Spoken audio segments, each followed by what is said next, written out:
Hello दोस्तों, आप सारे व्यूअर्स का बहुत बहुत स्वागत है। एक बार फिर से बिहार एसआई मेंस का मॉक टेस्ट नंबर 1 करेंगे। अगर आप चाहेंगे तो ये आगे भी सीरीज चलती रहेगी। आप लोग कमेंट करके जरूर बताइएगा बिहार एसआई मेंस के जितने भी एस्पिरेंट मतलब जो प्री क्वालिफाई कर चुके हैं मेंस का एग्जाम इंतजार कर रहे हैं काफ़ी दिन से, इसको आगे बढ़ाया जाए अपने चैनल पर या फिर नहीं। जैसा बिहार एसआई मेंस का पेपर आता है उसी पर आधारित है ये। पहला हमारा क्वेश्चन है 27 नंबर, यहाँ पर जीएस से शुरू करेंगे और फिर अंत में एप्टीट्यूड रीजनिंग के सवालों का हल आपको मिलेगा सॉल्व्ड स्क्रीन पर। पहला क्वेश्चन है कि 17 मई 2020 को मनाए जाने वाले विश्व उच्च रक्तचाप दिवस, जिसको वर्ल्ड हाइपरटेंशन डे बोलते हैं, इसकी थीम क्या थी। तो सबसे पहले तो आपको ध्यान रखना है कि कब मनाते हैं इसको, 17 मई 2020 को। और इसकी थीम क्या थी? थीम थी check your blood pressure, option number B, check your blood pressure. Question number second है, किस संस्था ने क्रिकेट खिलाड़ियों द्वारा थूक का इस्तेमाल करके गेंद को चमकाने वाली प्रक्रिया पर प्रतिबंध लगाया है। ये चीज न्यूज में थी क्रिकेट ऑस्ट्रेलिया की तरफ से, आईसीसी की तरफ से। यहाँ पर क्लियर कट आपको पता होना चाहिए किस चीज पर बैन है। बैन है यहाँ पर आईसीसी के द्वारा। आईसीसी ने जो है ये अलाउ किया है कि स्वेट से, यानी शरीर से निकलने वाले स्वेद या फिर पसीने से गेंद चमकाई जा सकती है बॉलर्स के द्वारा, लेकिन थूक का इस्तेमाल नहीं किया जाएगा, सलाइवा का इस्तेमाल नहीं किया जाएगा, आईसीसी ने बोला है। ठीक है। जबकि क्रिकेट ऑस्ट्रेलिया ने क्या किया है कि स्वेट और सलाइवा दोनों को जो है बिल्कुल कह सकते हैं डिसअलाउ किया है। तो क्रिकेट ऑस्ट्रेलिया ने दोनों पर प्रतिबंध लगाया है, पसीने पर भी और सलाइवा पर भी, दोनों का इस्तेमाल करने से प्रतिबंधित कर दिया बॉलर को या किसी भी प्लेयर को गेंद चमकाने के लिए। आईसीसी के अनुसार स्वेट कर सकते हैं इस्तेमाल, लेकिन सलाइवा का इस्तेमाल नहीं होगा, ऑप्शन नंबर सी।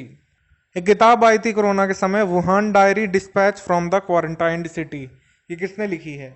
ये किताब लिखी है फैंग फैंग नाम के व्यक्ति ने, option number C, Fang Fang. हाल ही में किस संस्था के गवर्नर हुसैन कज़मसोर आर्बदेली का निधन हो गया है? ये किस देश के हैं? तो ये थे आपके ओपेक के गवर्नर थे और इनका निधन हो गया है। ये था ईरान से। ऑप्शन नंबर ए हमारा आंसर होगा। ये क्वेश्चन जो है आ सकता है कि ये कहाँ से थे हुसैन काजमपुर आर्बदली? ये आपके ईरान से थे और ओपेक के गवर्नर थे, ऑप्शन नंबर ए। अब आगे जीएस का क्वेश्चन है कि मध्य प्रदेश में जो भीम बेटका गुफाएं, जो पहले भीम बैठका बोली जाती थी, फिर कालांतर में भीम बेटका इनको कहा गया, भोपाल से कुछ किलोमीटर की दूरी पर है ये किससे रिलेटेड है? ठीक है।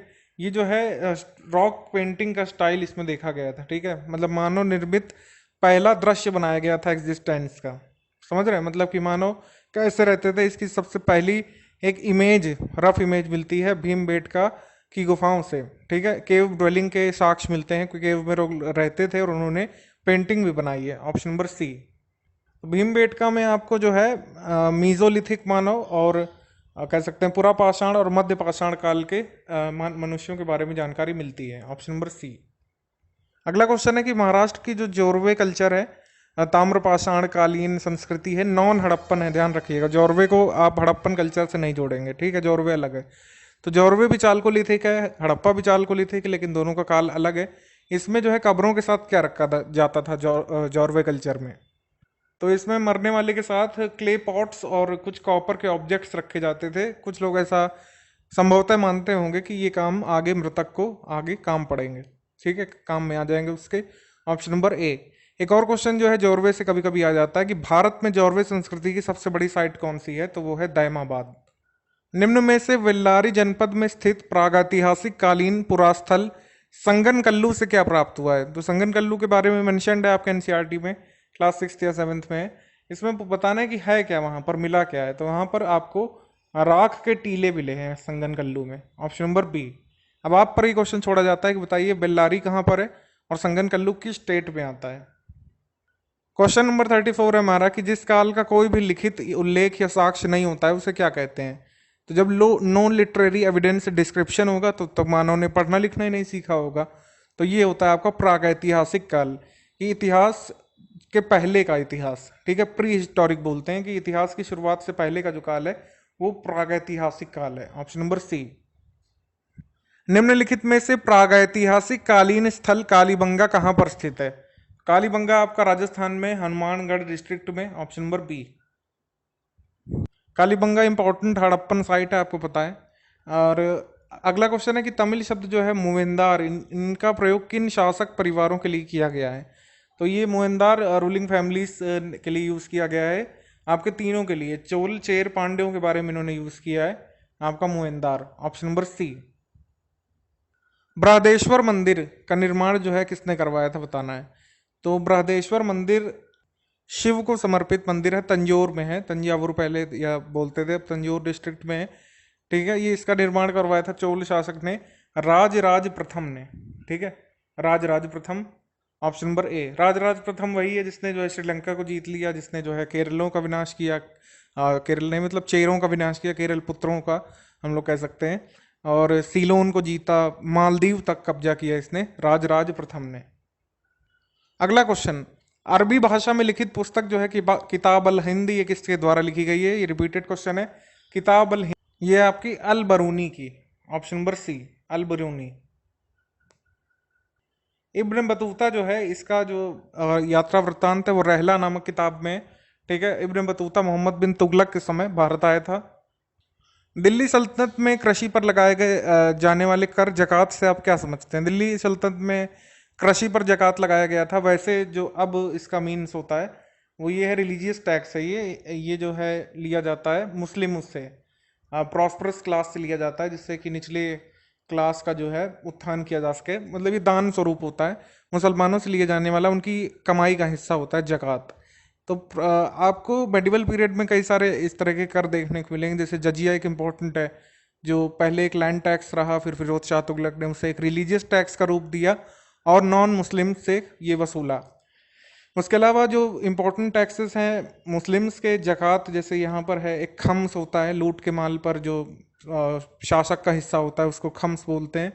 उसके अलावा आपका होता है खराज होता है, जो आपका जोत का 10% हिस्सा होता था सल्तनत काल में। ये सब टैक्सेस के बारे में देखिएगा एक बार जरूर। BRSI मेंस वाले ध्यान रखिएगा, आपका हिस्ट्री, ज्योग्राफी और आपका करंट अफेयर पर काफी फोकस रहेगा मेंस एग्जाम में। क्षेत्रफल की दृष्टि से विश्व का दूसरा सबसे बड़ा देश कौन सा है, तो पहला तो रशिया है, दूसरा कौन सा है, दूसरा है आपका Canada, option number B. Bharat का विस्तार जो है उत्तर से दक्षिण तथा पूर्व से पश्चिम कितना है, ये बताना है। ये आपका 3214 नॉर्थ से साउथ और 2933 आपका ईस्ट से वेस्ट है, ऐसा जो है एनसीईआरटी में गिवन है। तो यही जो है हम अभी तक अपडेट मानेंगे। 2004 की एनसीईआरटी जो है पड़ी हुई है एनसीईआरटी की वेबसाइट पर, उसमें इतना दिया हुआ है, बाकी जो है लेटेस्ट मैप्स देखेंगे। आपके एग्जाम में अगर आ जाए तो इतना मानिएगा। भूमध्य रेखा पर दो समांतर अक्षांश रेखाओं के बीच की दूरी जो है, या फिर 1 डिग्री लैटिट्यूड कितना होता है, ये होता है लगभग 69 माइल या फिर 111 किलोमीटर, ऑप्शन नंबर ए। ठीक है, दो पैरेलल लैटिट्यूडनल लाइंस के बीच जो है इक्वेटर के पास कितनी दूरी होती है, 111 किलोमीटर। निम्न में से भारत के किस राज्य से कर्क रेखा नहीं गुजरती है, बताना है। तो कर्क रेखा जो है सिक्किम से नहीं गुजरती है, ऑप्शन नंबर डी। कितने राज्यों से गुजरती है, इसकी ट्रिक्स वगैरह आपने पढ़ रखी होंगी। भारतीय मानक समय ग्रीनविच माध्य समय से कितना ज्यादा है, 5.5 घंटे का अंतर होता है, 5 घंटे 30 मिनट, ऑप्शन नंबर बी। निम्नलिखित में से कौन सा भारत का सुदूरस्थ पूर्वी बिंदु है। पूर्वी बिंदु आपका जो है ये किबुथु है, क्यूथु या किबिथु जो भी बोलेंगे इसको, ये अरुणाचल प्रदेश में है, ऑप्शन नंबर सी।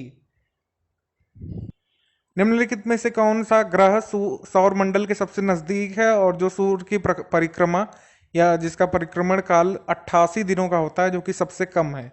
तो सबसे कम परिक्रमण काल किसका होता है, बुध का। ठीक है, ऑप्शन नंबर डी, मरकरी। निम्न में से भारत चीन सीमा पर स्थित लिपुलेख दर्रा किस राज्य में है, बताना है। लिपुलेख दर्रा है आपका उत्तराखंड में, ऑप्शन नंबर बी। उसके बाद है 48 नंबर कि पहली बात तो ये बताइए कि मलोका होता क्या है और ये होते कहाँ पे हैं। तो पहली बात तो मलोका ये हैं कहाँ पे, तो बेसिकली ये रेन फॉरेस्ट में स्थित होते हैं, जो कि अमेजन रिवर के आसपास है। अमेजन रिवर के जो जंगल होते हैं उसमें जो घर बने होते हैं उसे कहा जाता है मलोका। और ये बहुत बड़े घर होते हैं, एकदम अपार्टमेंट की तरीके से, लेकिन इनकी जो छत है ना वो एक राइट एंगल ट्राइंगल के हाइपोटेनस की तरीके तिरछी होती है, जिससे पानी आराम से उससे नीचे आ सके। तो large house like apartment built by local people, और ऐसे घर वहीं के लोग बना लेते हैं अपने लिए, कोई विशेष आर्किटेक्ट की ज़रूरत नहीं पड़ती है। और ये हैं कहाँ, ये तो आपको बता ही दिया, ऑप्शन ए। 10⁻⁻7 सेंटीमीटर ये किसके बराबर है? तो अगर हम एक नैनोमीटर की बात करें जो कि 10⁻⁹ मीटर के बराबर होता है, लेकिन यहाँ पे 10⁻⁷ सेंटीमीटर दिया है। अगर इसी को हम सेंटीमीटर में कन्वर्ट कर लें तो इसको 100 से मल्टीप्लाई करना पड़ेगा, बिकॉज एक मीटर में 100 सेंटीमीटर होते हैं। इतने सेंटीमीटर आ गया, तो 10⁻⁹ प्लस 2, बिकॉज 100 को लिख सकते हो आप 10 का स्क्वायर, तो 10⁻⁷ हुआ। इसका मतलब ये 1 नैनोमीटर के बराबर है जो भी लिखा है। Option C. पारसेक डिस्टेंस की दुनिया की सबसे बड़ी यूनिट होती है, लाइट ईयर से भी बड़ी, और लाइट ईयर ये तो डिस्टेंस की यूनिट होती ही है। 1 माइक्रोमीटर में 10⁻⁻6 मीटर होते हैं, ये ध्यान रखिएगा। उसके बाद है कि ऐसा उपकरण बताइए जो कि मैकेनिकल एनर्जी को इलेक्ट्रिकल में बदल दे। मतलब मैकेनिकल एनर्जी यानी इसको घुमा फिरा के किसी तरीके से बिजली निकालना है, तो ऐसा आप जनरेटर में कर सकते हो, जिसे डायनामो भी बोलते हैं। Option B. और ये जो रिवर्स कन्वर्जन है इलेक्ट्रिकल से मैकेनिकल का, ये एसी और डीसी मोटर में देखने को मिलता है।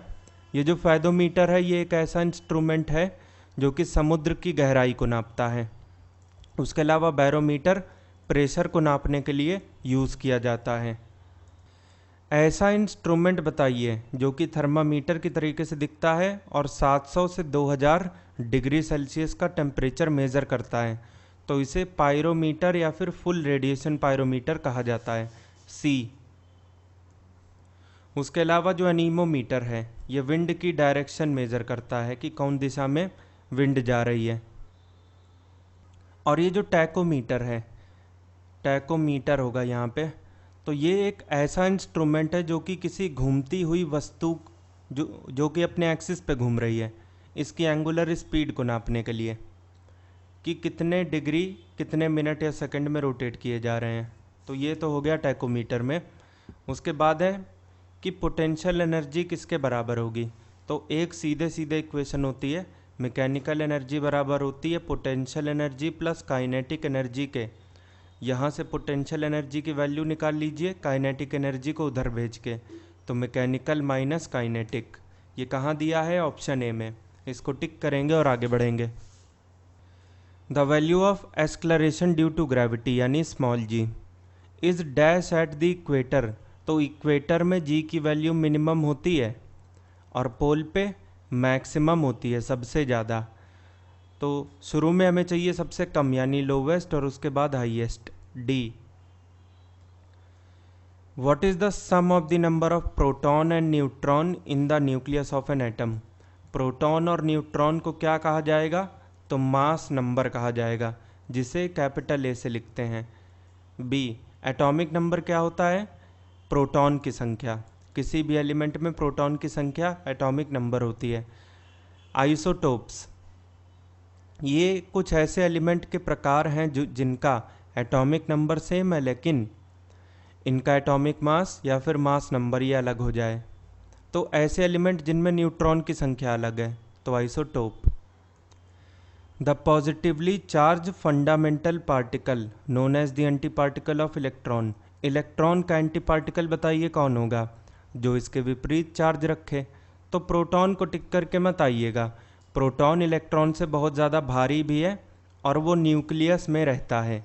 लेकिन यहाँ पे जिस पार्टिकल की बात कर रहे हैं ना, वो न्यूक्लियस की पहली बात तो बाहर रहता है और दूसरी बात ये कि उसका मास और चार्ज इलेक्ट्रॉन के बराबर ही होता है। एकदम इलेक्ट्रॉन की तरीके से दिखता है, लेकिन अगर मान लीजिए इलेक्ट्रॉन ये, तो जिस पार्टिकल की यहाँ पे बात हो रही है वो ये कौन है? इसका नाम क्या है? तो पॉजिट्रॉन, सी। इसे एंटी पार्टिकल इसलिए बोला जाता है क्योंकि इलेक्ट्रॉन में माइनस ई का चार्ज होता है जबकि इसमें प्लस ई का, बस बाकी सब कुछ सेम। अपीयरेंस, मास, चार्ज, सब कुछ। चार्ज की वैल्यू मतलब चार्ज का साइन अलग है, इस वजह से नाम भी अलग है। पॉजिट्रॉन की डिस्कवरी हुई थी 1932 के आसपास और इसके डिस्कवरर का नाम है, जिन्होंने इसकी खोज की थी, कार्ल सी एंडरसन। प्रोटॉन के डिस्कवरर हैं रदरफोर्ड और क्वार्क वो छोटे छोटे पार्टिकल होते हैं जिनसे मिलकर के प्रोटॉन और न्यूट्रॉन बनते हैं। जब पार्टिकल एक्सेलरेटर की डिस्कवरी हुई थी तब ये पाया गया कि इलेक्ट्रॉन तो फंडामेंटल पार्टिकल हैं, उन्हें आप तोड़ नहीं सकते हो, लेकिन प्रोटॉन फंडामेंटल पार्टिकल नहीं है। ये छोटे छोटे क्वार्क से मिलकर बनते हैं जिन्हें मासलेस पार्टिकल भी कहा जाता है। तो ये तो हो गया क्वार्क के बारे में। बाकी फोनॉन एक ऐसी यूनिट है जो कि इंटर एटॉमिक वाइब्रेशन नापने के काम में आती है। एटम एक अपनी जगह पे तो वाइब्रेट नहीं करते, लेकिन जब ये मोशन में होते हैं तो एक दूसरे की वाइब्रेशन शेयर करते हैं, और इन वाइब्रेशन को नापने की यूनिट होती है फोनॉन। फ्रांस के एक फेमस साइंटिस्ट थे जिनका नाम था एंटनी हेनरी बैकरेल। इन्होंने किस चीज़ की डिस्कवरी की थी? तो रेडियो एक्टिविटी की। बी। मैरी क्यूरी और उनके हस्बैंड से कंफ्यूज मत करिएगा, इन्होंने यूरेनियम की खोज की थी जो कि एक रेडियो एक्टिव मटीरियल है। उस समय तक ये बात पता हो चुकी थी कि रेडियो एक्टिविटी क्या होती है और कैसे काम करती है, और इस बात का श्रेय बैकरेल को जाता है। न्यूक्लियस के अंदर दो टाइप के पार्टिकल होते हैं, प्रोटॉन और न्यूट्रॉन, और पॉजिट्रॉन के बारे में ऊपर काफ़ी बात अभी अभी हो चुकी है। उसके अलावा क्वेश्चन नंबर 57 है, ऐसे प्रोसेस का नाम बताइए जिसमें नमक के जो आयन है या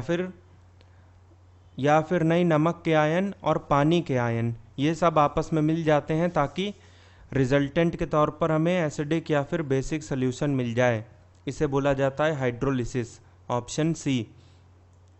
ऑक्सीडेशन का मतलब ऑक्सीजन का बढ़ जाना या फिर हाइड्रोजन का कम हो जाना। रिडक्शन का मतलब हाइड्रोजन बढ़ जाना या ऑक्सीजन कम हो जाना, चाहे वो एलिमेंटल लेवल पे हो या फिर मॉलिक्यूलर लेवल पे। According to which of the following rules the property of elements are the periodic function of their atomic masses. बताइए कौन सा ऐसा नियम है जिसके हिसाब से हम ये कह सकते हैं कि जितने भी एलिमेंट हैं दुनिया में उनकी प्रॉपर्टी उनके एटॉमिक मास पे डिपेंड करती है। तो ये मेंडलीव की पीरियोडिक टेबल थी, उसी का ये नियम था, मेंडलीव पीरियोडिक लॉ ए। ये बताइए कि आज जो टेबल है, जो पीरियोडिक टेबल हम अपनी स्कूल लाइफ में देखते आए हैं, वो किस लॉ पे आधारित है? तो वो है मॉडर्न पीरियोडिक लॉ पे आधारित। मॉडर्न और मेंडलीव का डिफरेंट है, मेंडलीव का लॉ फेल हो चुका है जबकि मॉडर्न अभी भी टिका हुआ है। ऑस्टियोलॉजी का संबंध इनमें से किसके साथ है? तो ऑस्टियोलॉजी का मतलब होता है कि हड्डियों के बारे में रिसर्च करना और उनके बारे में पढ़ाई करना, study of bones. C. Study of virus का मतलब है वायरोलॉजी, और ग्रास रिलेटेड जो स्टडी है उसका मतलब है एग्रोस्टोलॉजी। ये भी दोनों फैक्ट इंपॉर्टेंट हैं। इसके अलावा दुनिया में सबसे पहला क्रिएचर कौन सा था जिन्होंने फोटोसिंथेसिस की प्रक्रिया चालू की थी? ऐसा बताइए। द ओल्डेस्ट लिविंग ऑर्गेनिज्म, तो ये थे ब्लू ग्रीन एल्गी, जो शैवाल होते हैं, या फिर आप दीवार पे जो काई देख सकते हैं वो। पपीते में पाया जाने वाला ऐसा कौन सा एंजाइम है जो कि प्रोटीन को पचाने में हेल्प करता है? इसका नाम है पपेन एंजाइम। बी। आसानी से ही बता सकते थे बिकॉज ये पपेन वहीं पे पाया जाता है और कहीं नहीं। 62 नंबर में बताइए कि चारों ऑप्शन में से कौन सा मैमल नहीं है, इसका मतलब बच्चों को जन्म कौन नहीं देता है? ब्लू व्हेल, ये तो मैमल है, सभी को पता है, दुनिया का सबसे बड़ा मैमल। उसके बाद समुद्री गाय, ये भी है, चमगादड़ भी है। चमगादड़ भले ही पक्षी है लेकिन वो अंडे नहीं देता, वो डायरेक्ट बच्चे रिलीज़ करता है। तो ये जो समुद्री घोड़ा है ना, ये एक प्रकार की मछली है जो कि फर्टिलाइजेशन अंडों के थ्रू करती है, ये डायरेक्ट बच्चे नहीं देती। समुद्री घोड़ा ऑप्शन ए इसका करेक्ट हो गया। इनमें से बताइए ड्रूप फ्रूट से आप क्या समझते हैं? तो ये एक ऐसा फल है जैसे मान लीजिए बेर, कि एक तो इसका छिलका बहुत पतला होगा और गूदा खाने के बाद में अंदर एक बीज भी मिलेगी, गुठली जिसे बोला जाता है, which has a hard kernel inside its outer peel and pulp. C. Economy का ऐसा कौन सा टाइप है जहाँ पे प्राइवेट और पब्लिक सेक्टर एग्जिस्ट करते हैं? ऐसा नहीं है कि सिर्फ प्राइवेट या फिर सिर्फ पब्लिक सेक्टर वहाँ पे होगा, इसे कहा जाता है मिक्स्ड इकोनॉमी, और इंडिया की जो इकोनॉमी है वो इसी टाइप की है। यहाँ पे सेल गेल जैसी कंपनियां हैं जो कि सरकारी हैं, और प्राइवेट कंपनियां तो 10,000 के आसपास हैं, जो ज़्यादातर गुड़गांव और नोएडा रीजन के पास पाई जाती हैं। इनमें से कुछ देश की हैं, कुछ विदेशी भी हैं। सोशलिस्ट इकोनॉमी का मतलब ये होता है कि वहाँ पे जितने भी गुड्स और सर्विसेज बनेंगे उनमें ओनरशिप शेयर्ड होगी, यानी कोई एक मालिक नहीं होगा। और इसके अलावा जैसे ही गुड्स और सर्विसेज बनेंगी वैसे ही कंज्यूम हो जाएंगी, किसी को भी लाभ कमाने का अधिकार नहीं होगा। लेकिन कैपिटलिस्ट इकोनॉमी में जो मेहनत करेगा, जो गुड्स और सर्विस बना के जल्दी से जल्दी बेचेगा और पैसे कमाएगा, उसी का बोलबाला होगा कि जो कुछ भी बनता है वो प्रॉफिट कमाने के लिए ही बनता है। ऐसा होता है कैपिटलिस्ट में। इनमें से कौन से टाइप का सेक्टर है जिसके अंदर जो भी रॉ मटेरियल है वो जाता है और फिनिश्ड प्रोडक्ट में कन्वर्ट हो जाता है? तो ये है सेकेंडरी सेक्टर। जो कुछ भी प्राइमरी सेक्टर से आता है, प्राइमरी का मतलब यही है कि वहाँ पे ऐसी इंडस्ट्रीज़ होती हैं जो कि रॉ मटेरियल सप्लाई करने का काम करती हैं। तो वहाँ से जो कुछ भी आता है वो फैक्ट्रियों में जाके डिफरेंट डिफरेंट प्रोडक्ट में बदल जाता है। टर्शरी सेक्टर का मतलब ये है कि जो डायरेक्ट कस्टमर की प्रॉब्लम सॉल्व तो करें, लेकिन मैन्युफैक्चरिंग प्रोसेस में इनका डायरेक्ट इन्वॉल्वमेंट नहीं होना चाहिए। मैन्युफैक्चरिंग वालों को ये हेल्प करने के लिए बने होते हैं, जैसे आईटी सेक्टर। वैसे इसका करेक्ट होगा सेकेंडरी, यानी ऑप्शन सी। उसके अलावा यहाँ पे what is the total monetary value of total final goods and services produced in financial year? एक वित्तीय वर्ष में मान लीजिए इंडिया है, तो इंडिया के अंदर जितने भी सर्विसेज बिकी या फिर जितने भी सामान बने वो बिक गए और उनसे पैसे आ गए अपने पास। ये जो पैसे आ गए इन्हें क्या कहा जाता है? तो इन्हें कहा जाता है ग्रॉस डोमेस्टिक प्रोडक्ट, यानी जीडीपी। Option A. जीएनपी का मतलब ये है कि उसमें जीडीपी वाली चीज़ें तो शामिल होनी चाहिए, साथ में अगर फॉरेन से कुछ आ रहा है विदेश से तो वो भी शामिल होना चाहिए। दोनों के बीच में अंतर समझते हैं। जैसे अगर कोई पर्सन इंडिया में रहता है, उसकी इनकम जितनी भी है 3 लाख से 30 लाख के बीच में जो भी है, ये जो है अगर सरकार को कोई टैक्स देता है तो इसने कहाँ पे कंट्रीब्यूट किया? जीडीपी में। लेकिन मान लीजिए ये पर्सन लंदन का कोई डॉक्टर है और इसका नाम इंडियन है, इनके पिताजी वगैरह भी इंडिया में रहते थे, लेकिन इस सिचुएशन में क्या ये जीडीपी पे कंट्रीब्यूट कर पाएगा? बिल्कुल भी नहीं। लेकिन इस सिचुएशन में ये जीएनपी पे कंट्रीब्यूट ज़रूर कर पाएगा। तो जीडीपी में ये है कि जीडीपी उसी का काउंट होगा जो कि इंडिया में रहता है, विद इन जोग्राफिकल बाउंड्रीज। लेकिन जीएनपी में जो इंडिया के बाहर का नहीं है उसकी भी चीज़ें काउंट हो जाती हैं, बस वो भारतीय मूल का हो। इनमें से कौन सी सिचुएशन से हमें ये पता चलता है कि मेल्ट डाउन नामक स्थिति हो चुकी है? मेल्ट डाउन का मतलब है कि जो भी इम्पोर्टेंट चीज़ें उनका पिघल जाना। जैसे जो भी टेक्निकल चीज़ें हैं, जैसे आरबीआई और बाकी बैंक कंट्रोल करते हैं, सिक्योरिटी और बॉन्ड पेपर, इनमें गिरावट आ जाना। ऑप्शन सी।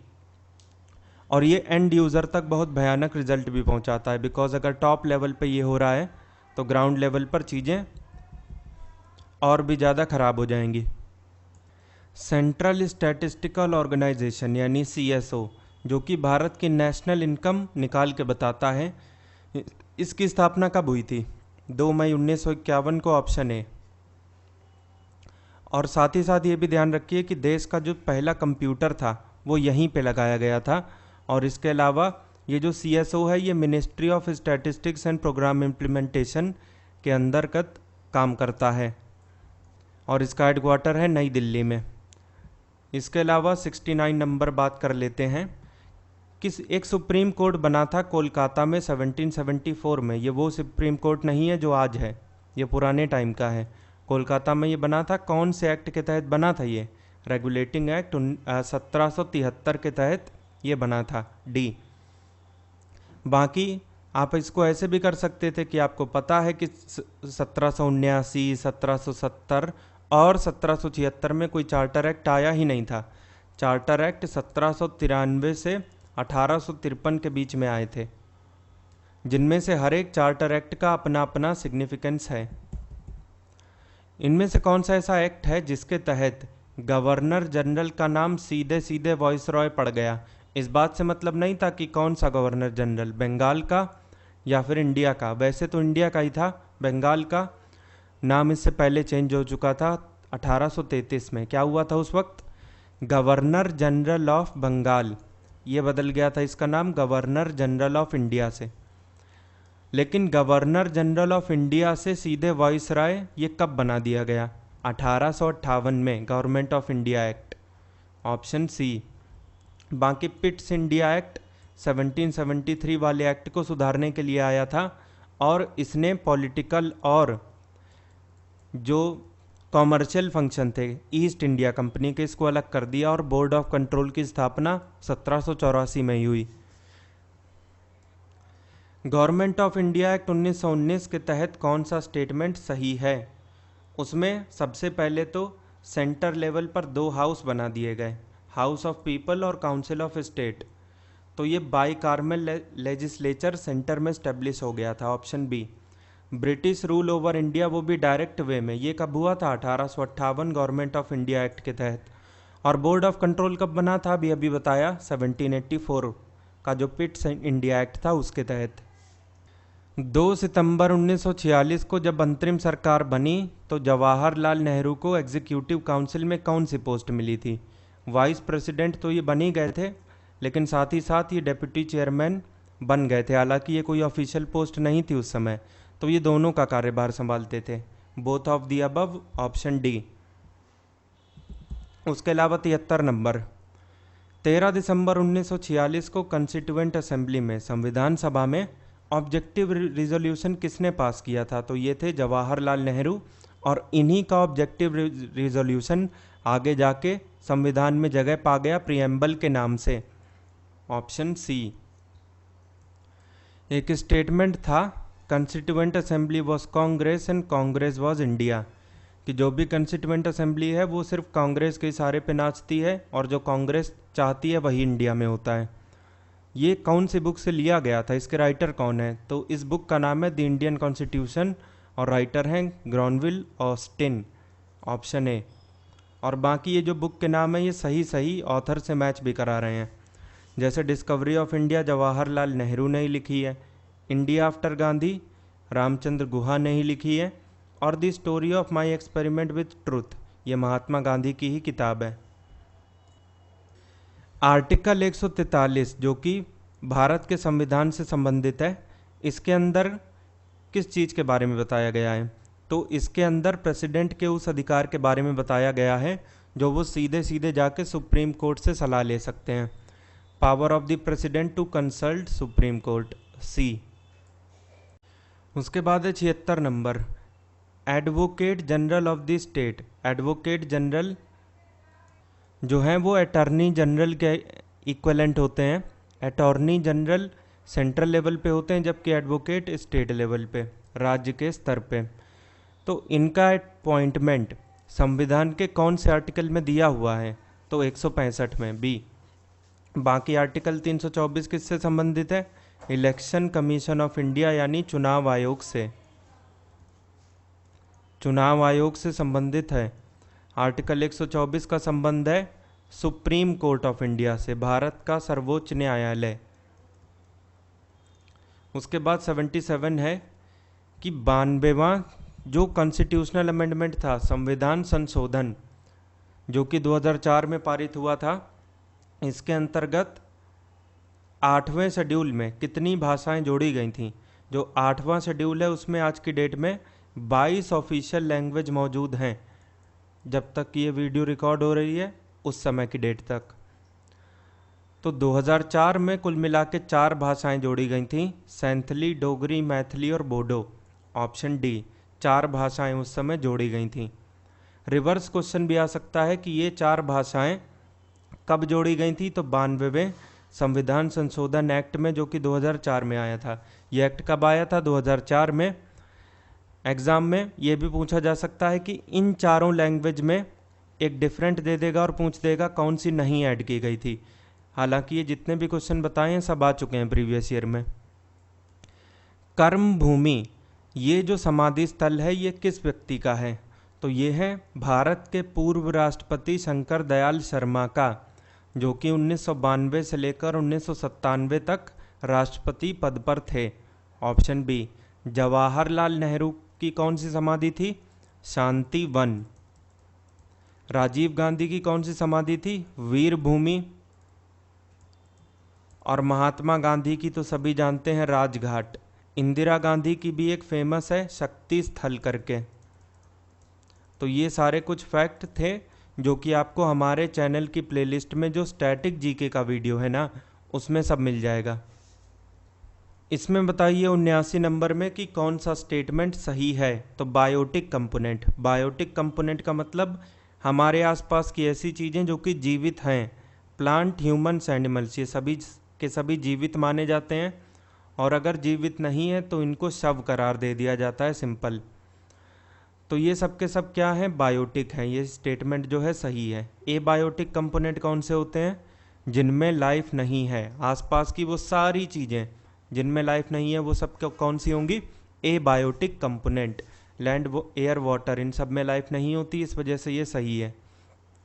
तो कुल मिला के आंसर हुआ कि दोनों स्टेटमेंट सही हैं, कोई भी गलत नहीं है। ऑप्शन डी दोनों सही है। उसके अलावा 80 नंबर, इन्वायरमेंट की सबसे बढ़िया डेफिनेशन कौन से ऑप्शन में लिखी हुई है? तो पहला है the physical and biotic condition around organism and its interaction with them. हमारे आसपास की वो सारी चीज़ें जो कि जीवित हैं और जो कि नहीं हैं, और इन दोनों का आपस में कैसा संबंध है। बस यही तो चाहिए इन्वायरमेंट की डेफिनेशन में, कि ऐसी चीज़ें भी शामिल हो गई जो कि जीवित हैं, ऐसी चीज़ें भी शामिल हो गई जो कि जीवित नहीं हैं, और उन दोनों का आपस में क्या कनेक्शन है ये भी बताया जा रहा है। तो बस ऑप्शन ए। उसके अलावा 81 नंबर है इन्वायरमेंट प्रोटेक्शन एक्ट, जो कि 1986 में पास हुआ था और एक साल के भीतर पार्लियामेंट से भी पास हो गया और साथ ही साथ उसको लागू भी उसी वर्ष कर दिया गया था। एग्जैक्ट डेट बताइए। ये पारित हुआ था 23 मई 1986 को और इम्प्लीमेंट किया था 19 नवंबर 1986 को। Option C. और ये एक्ट किसके सबक के तहत आया था? भोपाल गैस ट्रेजेडी, जो कि 1984 में हुई थी भोपाल में, जिसमें मिथाइल आइसोसाइनेट गैस निकल गई थी और बहुत लोगों की जानें चली गई थी। इसके बाद ये वाला एक्ट लागू कर दिया गया और इसके प्रयास भी चालू हो गए थे। बहुत सारे एक्ट हैं, जैसे कि project tiger, project elephant. Project tiger जो है वो 1972-73 का है, जबकि प्रोजेक्ट एलिफेंट 1992 का है। ये सारे एक्ट स्टैटिक जीके की वीडियो में मिल जाएंगे आपको। खेती करने का वो कौन सा ऐसा प्रकार है जिसमें सिर्फ खेती के आउटपुट पे ही नहीं ध्यान दिया जाता कि खेती करने से हमें फ़ायदा हो रहा है कि नहीं, कौन कौन सी क्रॉप कब कब उगानी चाहिए, ये सब के अलावा जहाँ पे खेती कर रहे हो आप, ज़मीन, उस पे क्या असर पड़ रहा है, वो फ्यूचर में यूज़ करने काबिल बचेगी कि नहीं, और ये कितने समय तक ऐसी की ऐसी रह सकती है और उसके बाद हमें मेंटेनेंस करनी होगी। इन सब चीज़ों के बारे में भी ध्यान दिया जाता है ताकि इन्वायरमेंट हमारा सेफ बना रहे। तो कौन सा टाइप है ये खेती का? Sustainable agriculture. Option A. जहाँ भी आपको सस्टेनेबल कीवर्ड दिखाई पड़े आप तुरंत समझ जाइएगा कि फ्यूचर के बारे में चिंता करने की बात हो रही है। नेशनल ग्रीन ट्रिब्यूनल एनजीटी, इसकी स्थापना कौन से एक्ट के तहत की गई थी? तो ऐसा एक्ट था जो कि 18 अक्टूबर 2010 को पास हुआ था, सी। उसके अलावा इनमें से कौन सा ऐसा देश है जिसने इन्वायरमेंट की प्रोटेक्शन करने के लिए पर्यावरण संरक्षण से संबंधित एक आर्मी लॉन्च करी थी जिसका नाम है ग्रीन आर्मी? किसकी आर्मी है ये? तो ये है ऑस्ट्रेलिया की, बी। मीथेन गैस, जो कि बहुत फेमस गैस है, CH4, ये कहाँ से निकलती है? ऐसा सबसे बढ़िया कौन से ऑप्शन में दिया गया है? तो बायोगैस। बायोगैस में तो 75 से 95% तक मीथेन हो सकती है। बैक्टीरिया की प्रेजेंस में जो डिकम्पोजिशन होता है, जो चीज़ें टूटती हैं, उसमें भी मीथेन निकलती है, और साथ ही साथ जो जुगाली करने वाले पशु हैं उनमें से तो मेन रूप से निकलती है। Option D. UPPCS का प्रीवियस ईयर क्वेश्चन है, इसको ध्यान रखिएगा। उसके बाद 86 नंबर, राजस्थान में कौन सा ऐसा जिला है जहाँ पे सबसे ज़्यादा एक प्रकार की जनजाति पाई जाती है जिसका नाम है सहरिया जनजाति? ये राजस्थान के कौन से ज़िले में सबसे ज़्यादा पाई जाती है? तो इस ज़िले का नाम है बारां। Option B. उसके अलावा 87 नंबर, इनमें से कौन सी ऐसी नदी है जो कि पीर पंजाल पर्वत स्थित एक झरना है जिसका नाम है वेरीनाग फॉल, यहाँ से निकलती है ये, तो इसका नाम है झेलम रिवर, ऑप्शन डी।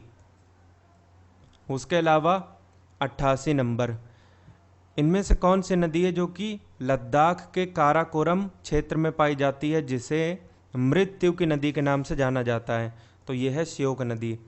मृत्यु के बाद क्या होता है? शोक। इसी शोक से आप श्योक याद रख सकते थे, ऑप्शन सी।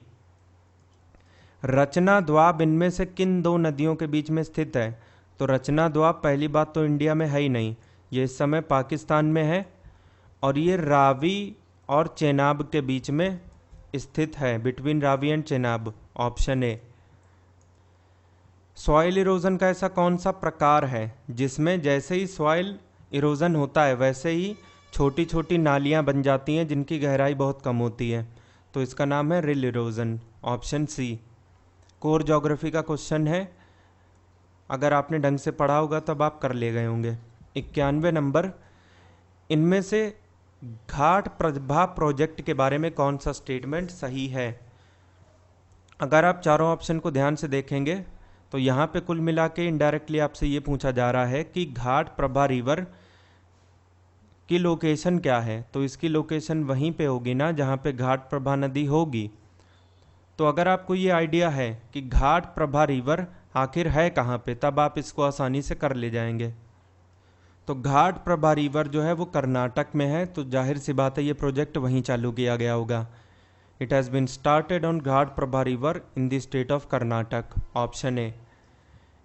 राउंड रिवॉल्यूशन इनमें से कौन से प्रोडक्ट से संबंधित है? तो ये संबंधित है आलू से, ऑप्शन बी। बाकी अंडा और दूध और ऑनियन कौन कौन से रिवॉल्यूशन से संबंधित हैं? आप कमेंट बॉक्स में आंसर ज़रूर लिखिएगा। उसके अलावा 1921 में बिहार विद्यापीठ की स्थापना पटना में हुई थी, किनके द्वारा ये स्थापना की गई थी? तो महात्मा गांधी के द्वारा, सी। 1922 में चित्तरंजन दास द्वारा 37वें कांग्रेस के सेशन में प्रभार ग्रहण किया गया था एज अ कांग्रेस प्रेसिडेंट। ये सत्र आयोजित कहाँ पे हुआ था ये बताइए? तो ये आयोजित हुआ था गया डिस्ट्रिक्ट बिहार में, बी। फिर है ब्रह्मेश्वर नाथ मेला, ये बिहार में कहाँ पे लगता है? तो ये ब्रह्मपुर में लगता है जो कि बक्सर जिले के अंतर्गत आता है, ए। गोगाबिल वर्ल्ड सेंचुरी ये कहाँ पे स्थित है?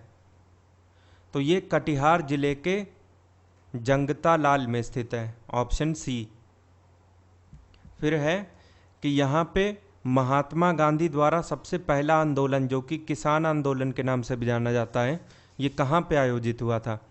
तो उसी आयोजन की बात हो रही है जो कि 1917 में महात्मा गांधी ने चंपारण में किया था, चंपारण सत्याग्रह, ऑप्शन बी।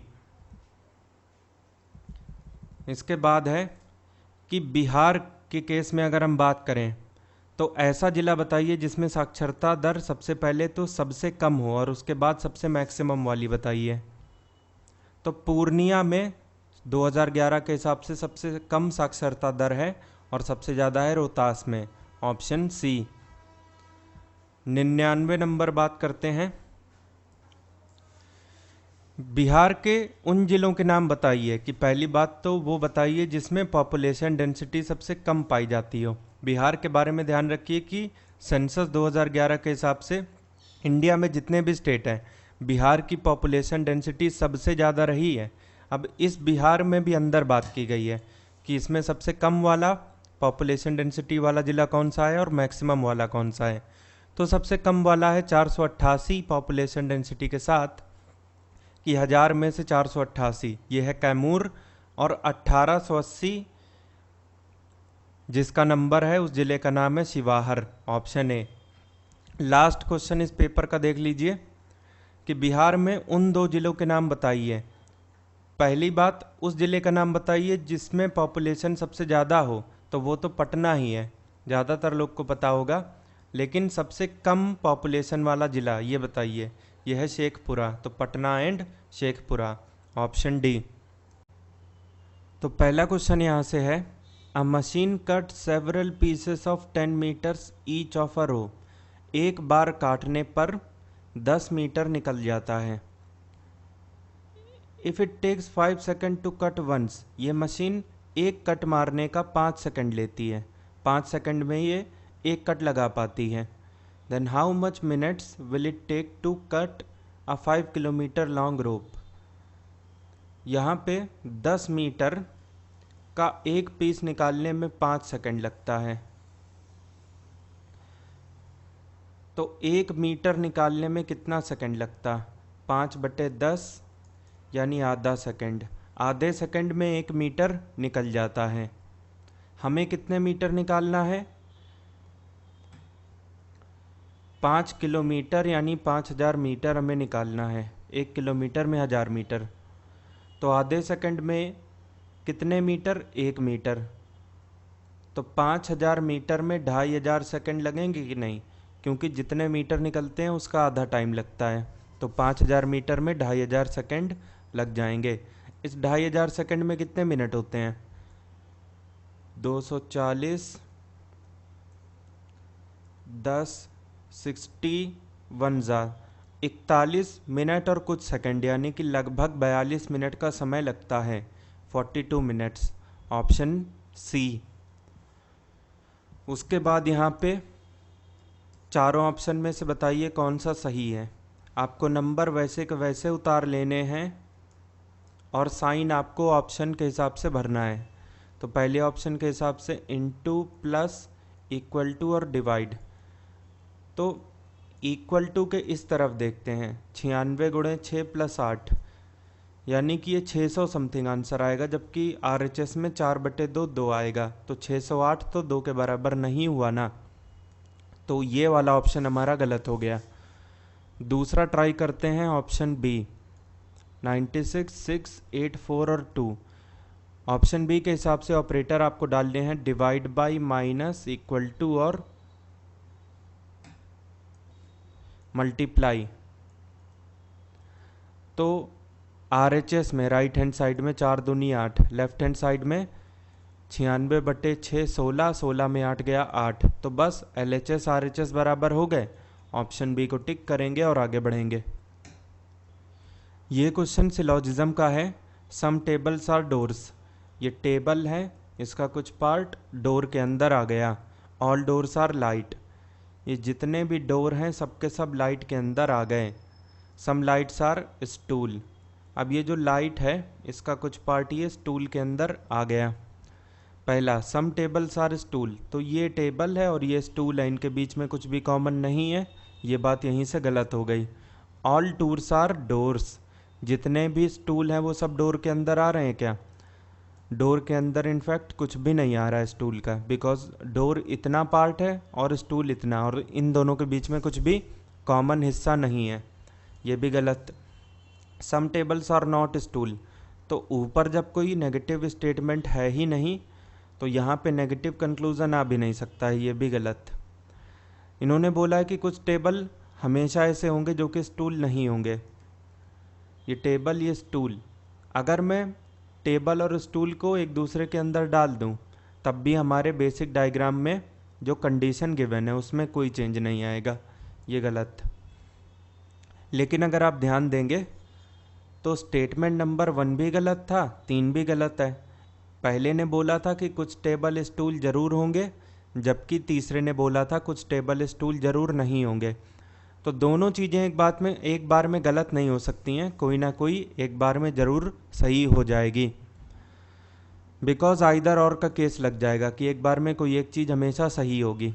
आइदर और का केस तब लगता है जब दो स्टेटमेंट, एक तो पहली बात गलत हो, अलग अलग हमने देख ही लिया है कि ये दोनों स्टेटमेंट रॉन्ग हैं, और सब्जेक्ट सेम होना चाहिए। तो सम के बाद टेबल इधर भी है, सम के बाद टेबल इधर भी है। इन्होंने बोला स्टूल है, इन्होंने बोला स्टूल नहीं है, तो बस कंडीशन सेटिस्फाई हो गई। या तो पहला या तो तीसरा एक बार में सही होगा। ओनली आइदर फर्स्ट और third follows. D. PQRST have different lengths, अलग अलग लंबाई वाले 5 पैरामीटर हम लोग को दिए गए हैं और बताना है कि इन सब में से सबसे छोटा कौन होगा। तो सबसे छोटा निकालने के लिए ध्यान रखिएगा कि जो बंदा किसी न किसी से बड़ा हो गया ना, वो सबसे छोटा कैसे हो सकता है। तो बस उसको हटाते हुए आप अपने ऑप्शन में से चलिएगा। R is taller than T, तो R लंबा हो गया ना, तो R अगर ऑप्शन में होता तो काट देते, नहीं है तो आगे बढ़ते हैं। बट शॉर्टर देन P, मतलब P जो है वो बड़ा हो गया, तो P हमारा ऑप्शन नहीं होगा। S is taller than Q, S लंबा हो गया ना, S भी गया यहाँ से। S is taller than Q but shorter than T, S जो है वो T से छोटा है, इसका मतलब T बड़ा निकल गया, T भी गया, तो बस एक ही बचा Q, यही आपका सबसे छोटा पर्सन हो जाएगा। If each letter of English alphabet is displayed by its actual numerical value, कि जितने भी अल्फ़ाबेट हैं, एक वर्ड उठाइए और जितने भी अल्फ़ाबेट इसमें होंगे, मान लीजिए हार्ट उठा लिया, तो सबकी अलग अलग न्यूमेरिकल वैल्यू लिख लीजिए और उसको जोड़ लीजिए, और उसके बाद बताइए कि कौन सा ऐसा वर्ड होगा जिसकी न्यूमेरिकल वैल्यू सबसे ज़्यादा होगी। तो हार्ट में H8, E5, A1, R18, T20 numerical equivalent tips पे होने चाहिए। 20, 18, 38, 39, 5, 44, 8, 52। उसके बाद टीथ T20, E5, H8, 10, 20, 30, 20, 50, 60, 58। तो 52 छोटा हो गया ना, सबसे बड़ा तो हो नहीं पाएगा, तो हार्ट हमारा ऑप्शन नहीं होगा। Liver L12, I9, V22, E5, R18, 18, 5, 23, 22, 45, 9, 54, 12, 66। तो 66 बड़ा निकल गया ना, 58 तो छोटा हो गया। तो 58 था कहाँ पे, टीथ में, तो ये भी गया। फिर है finger F6, I9, N14, G7, E5, R18, 18, 5, 23, 7, 30, 14, 44, 6, 50, 9, 59। 59 छोटा हो गया ना, ये नहीं होगा, तो लीवर हमारा करेक्ट ऑप्शन हो गया। इसके बाद देखिए वेन डायग्राम का एक सवाल। अब यहाँ पे ये है कि अलग अलग वेन डायग्राम में डिफरेंट डिफरेंट नंबर आपको दिए हैं और कौन से फिगर में किस प्रकार के लोगों की बात हो रही है, ये समझना हम लोगों के लिए इम्पॉर्टेंट होगा। लेकिन सबसे पहले ध्यान रख लेते हैं कि हमसे पूछ क्या रहे हैं exactly. How many teachers are there who are both singers and engineers but are not doctor. ऐसे कितने टीचर हैं, सिंगर हैं और इंजीनियर हैं, लेकिन डॉक्टर हमें नहीं चाहिए। डॉक्टर किसके द्वारा दिखाया जा रहा है, रिप्रेजेंटेड बाय स्क्वायर। तो इस स्क्वायर में जितने भी नंबर हैं ना, उसको हम नहीं ले सकेंगे, बाकी सब ले लेंगे क्योंकि बाकी सब लेना अलाउ है। 9, 5, 14, 13, 27, 10, 37, 12, 49 और 6, 55। Option D. सिमरन के पिता गणेश की एक बहन आकांक्षा है। ये सिमरन है, ये फीमेल हैं तो माइनस का साइन। ये रहे इनके पिता जिसका नाम गणेश है। इनकी एक बहन है जिनका नाम आकांक्षा है। इन आकांक्षा का एक बेटा है जिसका नाम आर्यन है। ये आर्यन। अब ये जो आर्यन है इसकी एक बहन है सीमा। तो इसका मतलब ये हुआ कि आर्यन और सीमा दोनों ही आकांक्षा की संतानें हैं। गणेश की माँ का सीमा के पिता के साथ क्या संबंध है, तो ये हैं सीमा और इनकी माता तो आकांक्षा हैं। इनके पिता इधर कहीं होंगे जो कि आकांक्षा के पति होंगे। इनसे संबंध बताइए किसका, ये गणेश है इनकी माँ का। तो ये जो गणेश की माँ है, इनकी बेटी का नाम है आकांक्षा और इन बेटी के पति का नाम है जो भी है ये। तो जिनकी बात कर रहे हैं ना, वो गणेश की जो मम्मी है उनकी बेटी। तो किसी की बेटी के पति के बारे में बात हो रही है, इसका मतलब ऊपर सास है और नीचे दामाद हैं। तो पूछा है कि गणेश की माँ कौन होंगी, तो सास होंगी। ए। वैभव लव्स ड्राइविंग। वैभव को कार चलाना बहुत पसंद है। एक दिन वो अपने घर से निकल गए सुबह सुबह, मान लीजिए इस पॉइंट से वो निकले और सबसे पहले ईस्ट की तरफ गए 8 किलोमीटर। ईस्ट मतलब इस तरफ, ये डिस्टेंस हुआ 8, ये यहाँ पे रुक गए। इसके बाद वो राइट मुड़े, आप ऐसे गए, राइट मुड़िएगा तो कहाँ जाइएगा, ऐसे नीचे, और इसके बाद वो 6 किलोमीटर गए और यहाँ पे इस वक्त वो हैं। और ऐसा होने पर वो अपने गांव पहुंच गए। बताइए घर से गांव कितनी दूर है, मतलब ये डिस्टेंस, ये 90 है, ये 8 है, ये 6 है, तो ये 10 होगा। बिकॉज 8 का मतलब है 4 का डबल, 6 का मतलब है 3 का डबल, और हमें पता है कि 3 4 5 राइट एंगल ट्राइंगल में ट्रिपलेट होती है। तो 3 का डबल पता है, 4 का डबल भी पता है, तो 5 का डबल 10 ही तो होगा ना। तो बस 10 किलोमीटर बी। अगला क्वेश्चन कोडिंग एंड डिकोडिंग का है।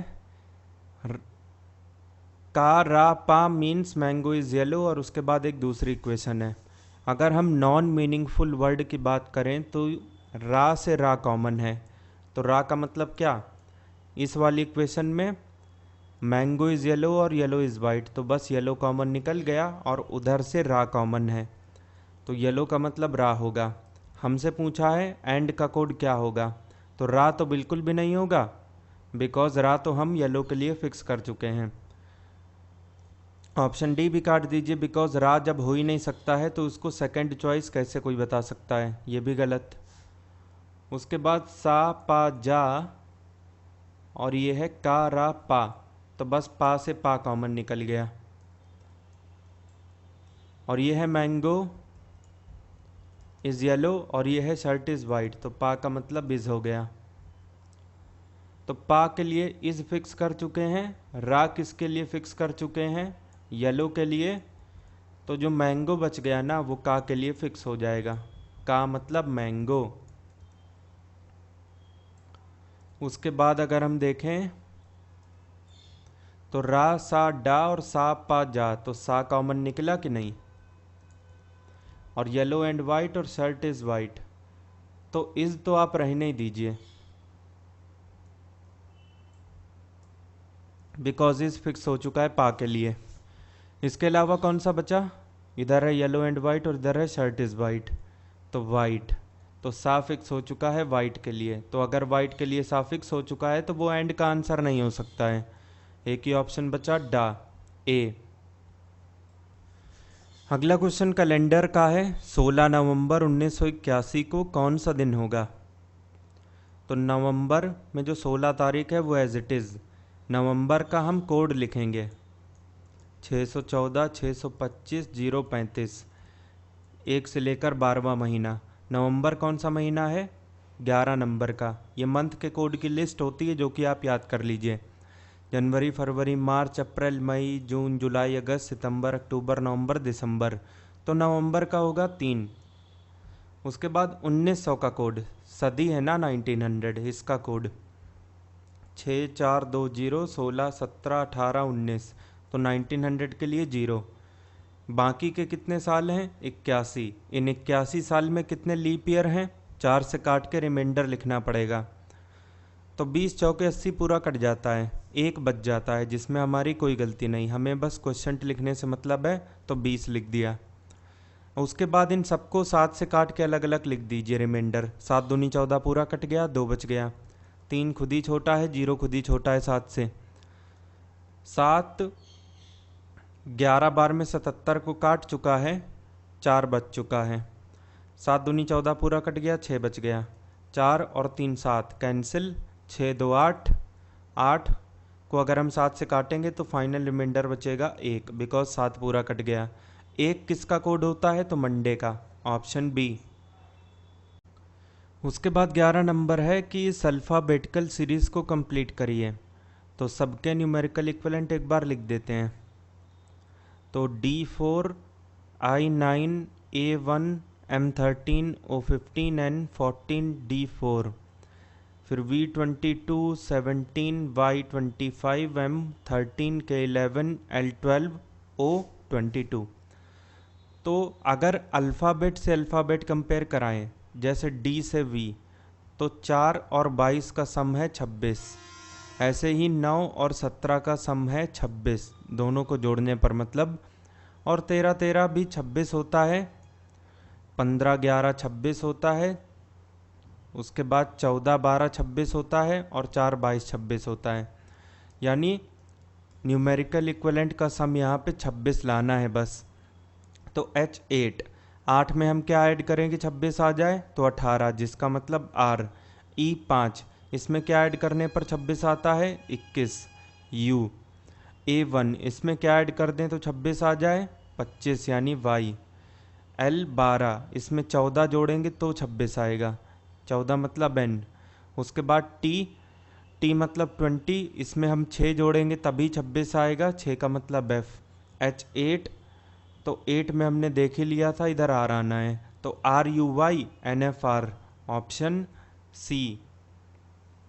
उसके बाद 12 नंबर में बात करते हैं कि जिस तरीके से 155 का संबंध 258 के साथ है तो 399 का किसके साथ होगा। तो यहाँ पे कुछ लोग ये गलती कर सकते हैं कि 155 प्लस 103 258, लेकिन 399 और 103 जोड़ेंगे तो 502 आना चाहिए, इधर वो कहीं नहीं है। इसका मतलब लॉजिक कुछ दूसरे टाइप का लगाना पड़ेगा।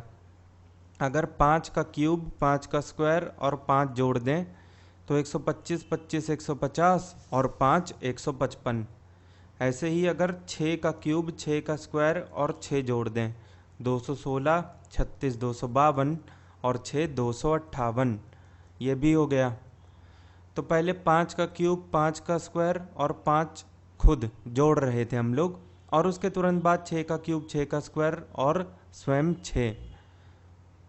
तो वैसे ही अगर 399 हमें प्राप्त करना है तो अगर हम 7 का क्यूब 7 स्क्वायर और 7 जोड़ें तो 343 और 56 399 हुआ कि नहीं।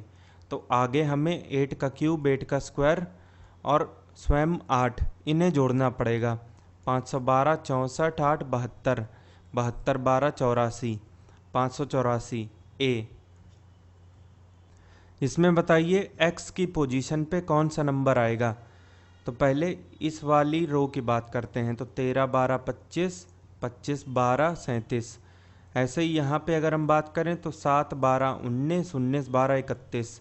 तो किस में 12 जोड़ने पर 25 आता है 13 में, 13 12 25 C। उसके बाद है 14 number, the cost price of an article is 500। कोई सामान 500 रुपये में खरीद के लाया जाता है बाहर से। What price should Ramesh decide to get 8% profit even if 10% discount is given. मान लीजिए कॉस्ट प्राइस 100 होता। अब प्रॉफिट 8% पाने का मतलब है कि 8% ऊपर बेचना। 100 का 8% 8 होता है, तो 8 रुपये ऊपर 108 रुपये में बेच दिया। लेकिन ये जो है 108 रुपये में बेचा, ये कहीं ना कहीं यहाँ पे MRP रही होगी, इस पे हमने 10% का डिस्काउंट दिया था तब 108 था। शुरू में मार्क्ड प्राइस कितना रहा होगा, यानी MRP। शुरू में कोई भी चीज़ 100% मानी जाती है। हमें पता है कि 10% डिस्काउंट का मतलब 90%। तो 90% में यानी कि 108 में बेचा, तो 100% कितना रहा होता। क्रॉस मल्टीप्लाई करिए, क्वेश्चन मार्क की वैल्यू निकालिए। 108 इंटू 100 बाई 90, 9 12 ज़ा 120। अगर कॉस्ट प्राइस 100 था तो MRP 120 थी, लेकिन कॉस्ट प्राइस 100 ना हो के 500 है, मतलब 5 गुना, तो MRP भी 5 गुना हो जाएगी। 120 गुणे 5 600 हो जाएगी। तो यही हमसे पूछा था MRP, बताइए 600 B। The sum of 3 sides of a triangle is equal to the area of a square whose side is 6 units। Triangle की 3 साइड आपको कब मिलेंगी, जब आप उस स्क्वायर का एरिया निकालोगे जिसकी साइड 6 है। अच्छा, अगर स्क्वायर की साइड 6 पता हो तो इसका एरिया क्या होगा, साइड का स्क्वायर ही तो होता है ना। तो स्क्वायर का एरिया 36 है। और जो ट्राइंगल था हमारा, उसकी साइड का रेशियो ये दे रखा है। तो तीनों साइड जोड़ने पर कितना आता है हमारे हिसाब से, 5 4 9 3 12, लेकिन सवाल के हिसाब से 36 आना चाहिए। तो 12 का मतलब 36, 1 का मतलब 3। इसका मतलब जो भी आपसे पूछे उसका 3 गुना कर लीजिए बस। इसकी सबसे छोटी और सबसे बड़ी भुजा का योग बताइए, यानी 5 3 8, 8 का 3 गुना होगा 24 D। Rahul, Aman and Ravi are 3 friends. तीन लोगों की बात हो रही है, राहुल, अमन और Ravi. Bought a bat worth ₹450, तीनों मिलके अपने अपने रुपए लगाते हैं और कंट्रीब्यूशन करके 450 का एक बल्ला खरीद के लाते हैं। Ravi contributed half of the rupees of Ravi, in fact Rahul contributed. तो राहुल ने कितने रुपए लगाए? जितने भी रुपए रवि ने लगाए उसका आधा, यानी कि अगर रवि ने 2x लगाए तो राहुल ने आधा यानी कि x लगाए। Aman contributed half of the total contribution of Ravi and Rahul. Ravi Rahul ने दोनों मिलकर जितने रुपए लगाए 2x और x 3x, इसका आधा अमन ने लगाया यानी 3x/2। तीनों तरफ 2 का गुणा करिए ताकि नीचे 2 कट जाए। ये 3x हुआ, ये 2x हुआ और ये 4x। तीनों ने मिलकर कितने लगाए? 4 3 7 2 9, 9x लगाए, लेकिन सवाल के हिसाब से 450 लगाए। x आ गया 50, यानी जो भी चाहिए उसका 50 गुना करना होगा बस इस रेशियो में। How much total money did Ravi and Aman contribute? Ravi Aman यानी ये अमन है, ये रवि। तो 3 4 7, 7x, 7 5 35, एक 0, 350 A. What will be the square of this number? तो ऑप्शन का अगर हम स्क्वायर कर दें तो ये अगर आ गया जिस भी ऑप्शन का स्क्वायर करने पर, इसका मतलब वही ऑप्शन इसका स्क्वायर रूट होगा। रिवर्स इंजीनियरिंग यहाँ पे करते हैं। यहाँ पे ऑप्शन नंबर ए जो है उसका स्क्वायर करते हैं तो a प्लस बी का होल स्क्वायर होता है a² + b² + 2ab, लेकिन माइनस आ जाए तो -2ab होता है। 4√3 का स्क्वायर 16 तिहाई 48, 3√3 का 9 तिहाई 27, तो ये 65 हो गया ना, जबकि हमें 48 तक ही चाहिए था, गलत। उसके बाद इसका करते हैं 2√3 का होल स्क्वायर 3 चौक 12, 4√3 का 16 तिहाई 48, तो बस 60 हो गया, काम ख़त्म, बिकॉज हमें 48 चाहिए था। 3√4, अब ये √4 की चालाकी समझिएगा, √4 होता है 2, तो 3 दूनी 6 माइनस 2√3 का करिए 36, 4 तिहाई 12, 6 दूनी 12 दूनी 24 √3, 48 माइनस 24 √3, और वही आपको क्वेश्चन में दिया है। मतलब आंसर से क्वेश्चन तक मैं पहुंच गया, इसका मतलब हम लोगों का आंसर सही है। कौन सा ऑप्शन सही है? सी वाला।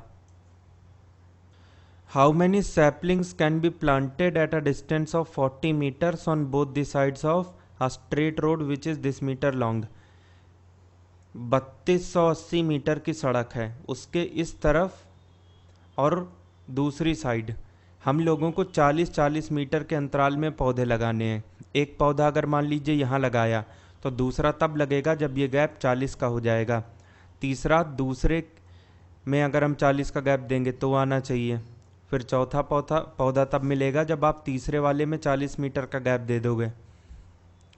तो यहाँ देखिएगा ध्यान से, सिर्फ इतने पार्ट में यहाँ पे कितनी बार मैंने गैप दिया? 3 बार, और 3 बार गैप देने के चक्कर में पौधे मैंने कितने लगा दिए? 1 2 3 4।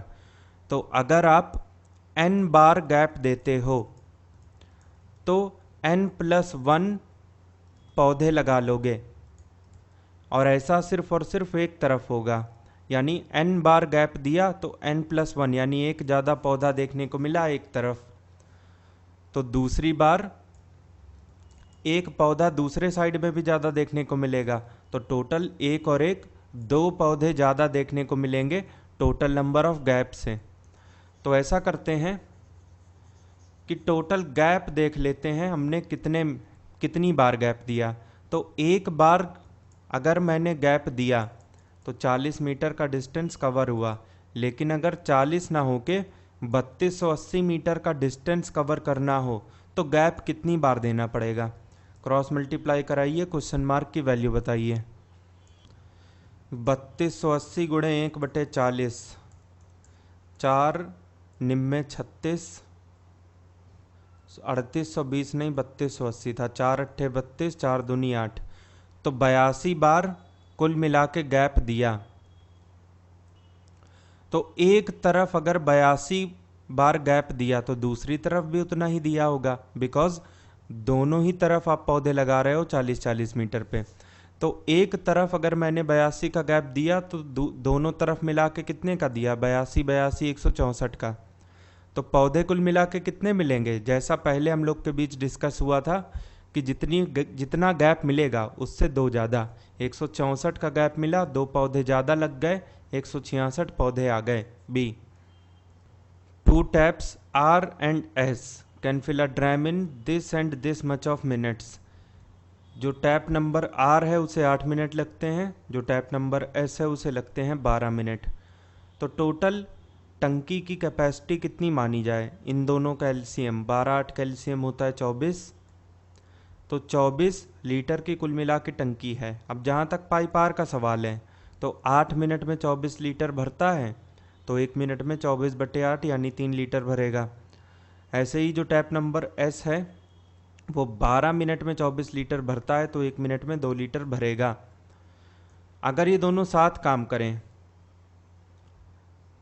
और 4 मिनट तक साथ काम करें, ज़्यादा देर नहीं, सिर्फ 4 मिनट, तो अगर ये लोग 1 मिनट तक काम करेंगे तो कितना भर देंगे, 3 2 5, 4 मिनट में कितना भर देंगे, 5 चौके 20, तो 20 लीटर भर चुकी है 24 में से। बताइए कितना पार्ट भर चुका है 24 में से 20, 4 5 जा 4 6 जा 5/6 पार्ट भर चुका है, यानी अगर 6 हिस्से हैं टंकी के तो 5 भर चुके हैं। डी,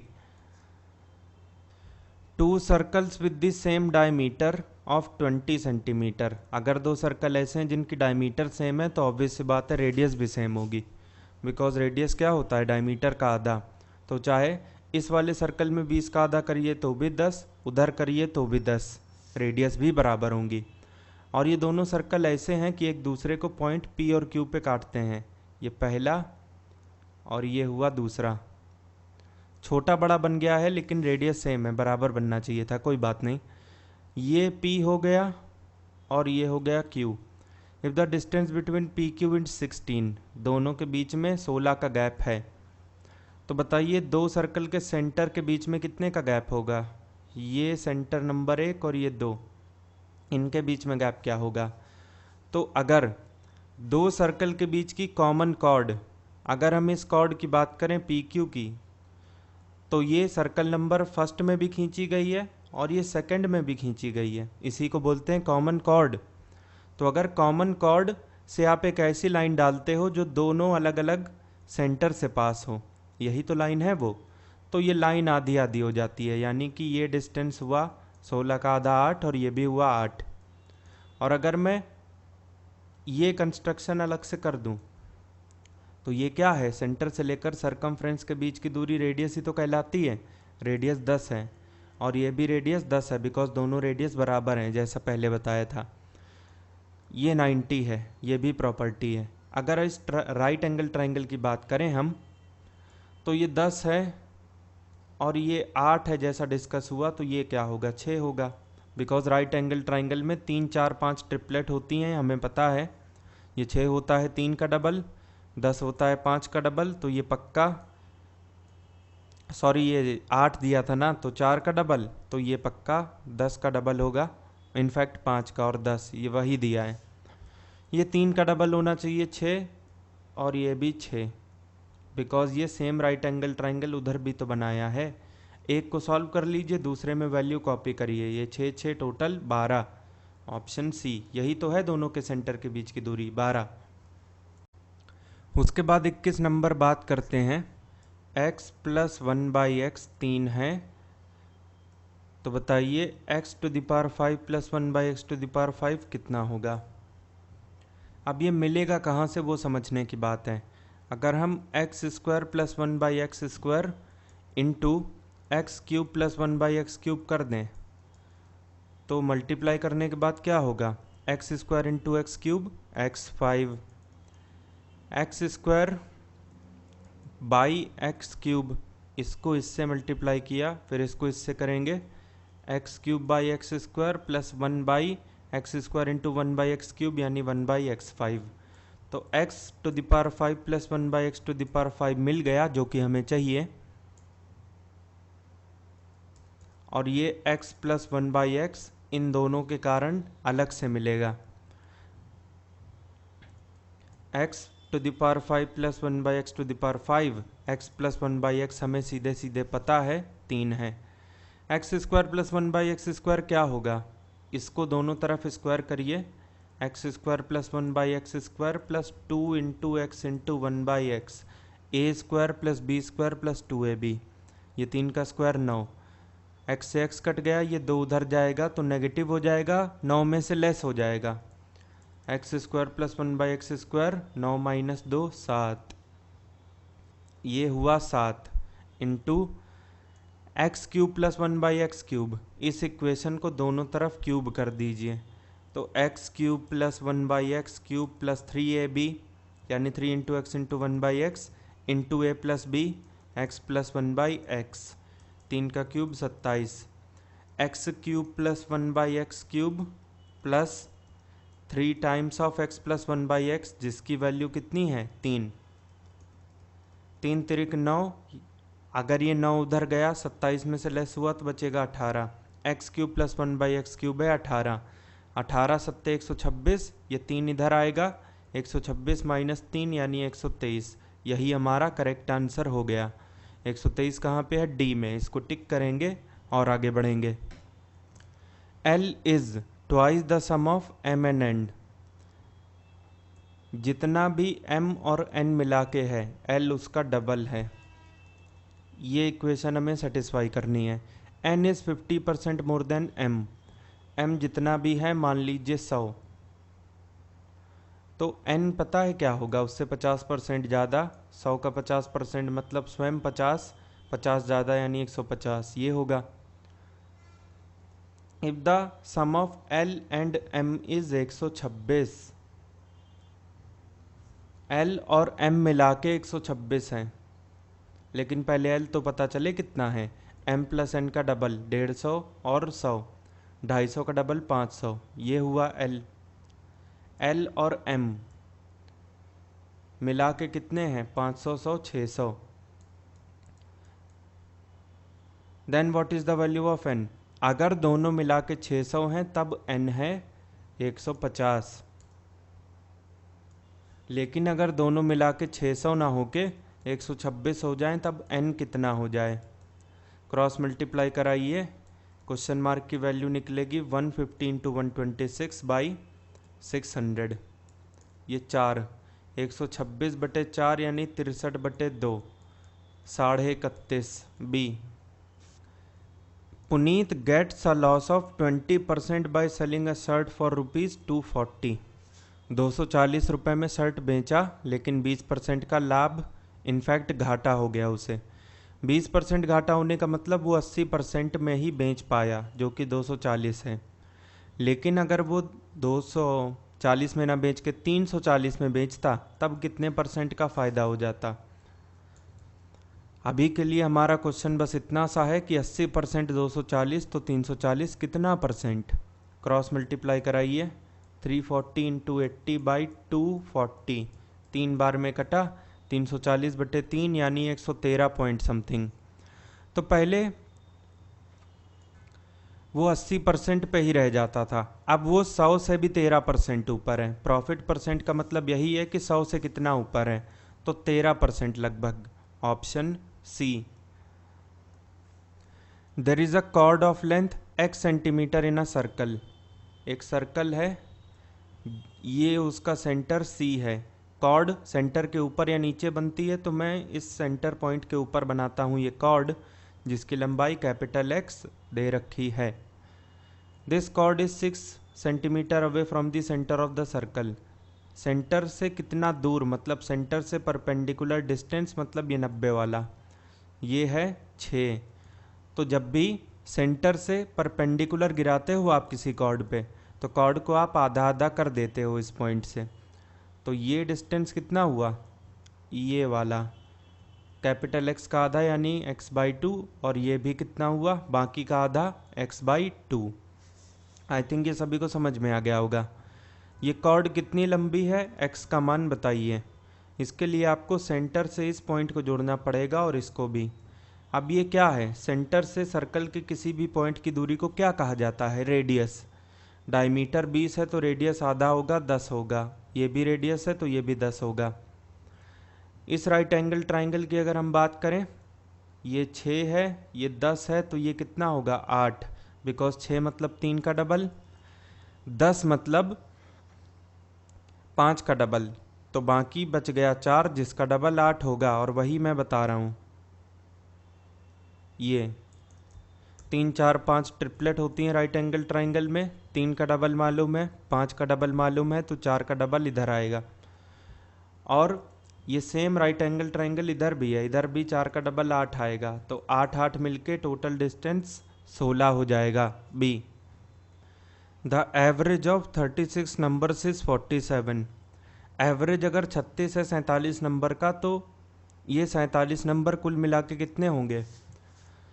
सम बराबर होता है एवरेज इंटू नंबर।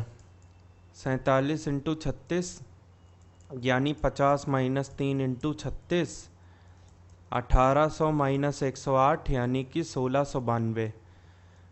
अपने पास 36 नंबर का जो सम है वो 1692 है।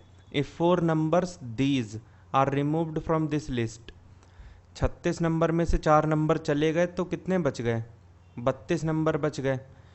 4 नंबर कितने कितने थे वो सब आपको ये दिए हैं, तो 4 नंबर का सम कितना होगा? 34 48 86 126 जोड़ दीजिए, 12 8 20 4 24 3 27 270, 6 6 12 8 20 4 24 294।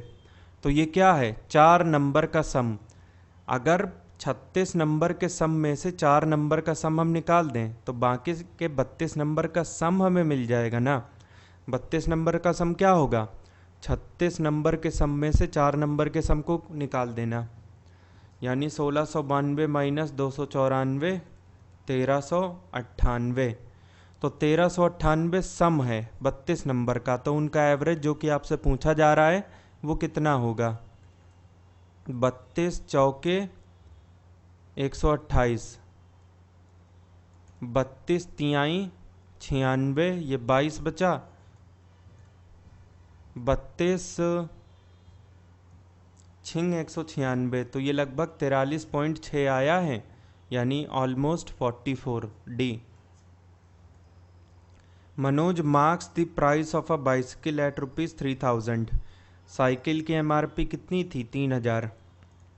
पहली बार 14% का डिस्काउंट दिया, 10% मतलब दाहिनी तरफ से एक जीरो कट 300, 1% का मतलब 2 जीरो कट 30, 4 मतलब चौगुना 120, तो ये 10%, ये 4%, टोटल हुआ 14%।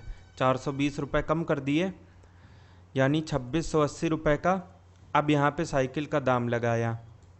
अब ये जो 2680 हैं, 2680 खैर कैसे हुए, सॉरी, अगर 400 निकालते हैं तो 2600 बचता है, 20 और निकालते हैं तो 2580 ना बचता है, तो ये 2580 है। लेकिन इन्होंने बोला है कि फाइनली 2100 रुपये में साइकिल बिकी, इसका मतलब और कितने रुपए कम कर दिए आपने? 480 रुपये और कम कर दिए ना। तो बताइए किस डिस्काउंट के तहत कम किए? अगर आप 258 कम करते तो एक तरफ से जीरो कट 10% लेस करते कि नहीं, लेकिन आपने 258 से कुछ ज़्यादा ही कम किया है। कितना ज़्यादा कम किया है? 480 माइनस 258 220, 220 रुपये और ज़्यादा कम किए हैं।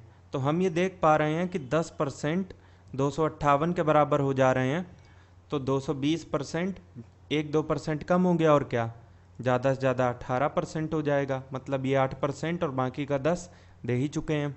तो 10 8 18% का कुल मिला के डिस्काउंट दे दिया। बिकॉज आपसे पूछा था दूसरी बार कितना दिया, तो 18% ए।